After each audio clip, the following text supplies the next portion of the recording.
bahwa uronyo terjadi atau selesai acara pertandingan bola yaitu open 3 kecamatan yaitu Gandapura, Makmur dan Kutadang yaitu Dapil 3.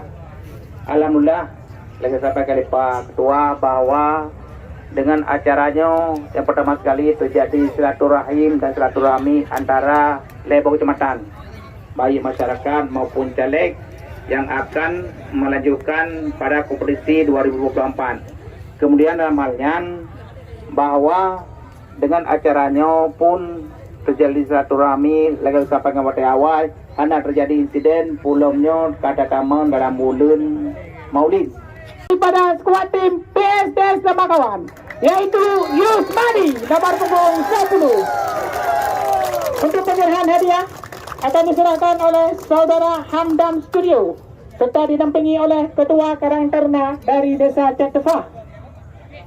Ya, kepada Hamdan Studio kami persilakan.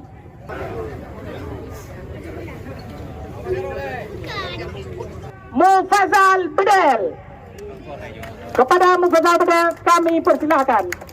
Ya, undiah yang disiapkan oleh pemilik toko pojok HP yang ada di Simpang Pet Kedai Grogol ataupun di samping Kedai Sago yaitu Bang Udin nama asli.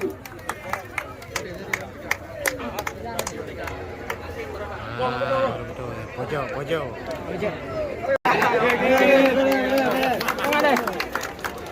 Ya, terima kasih kami ucapkan kepada Bapak Camat beserta rekan-rekan.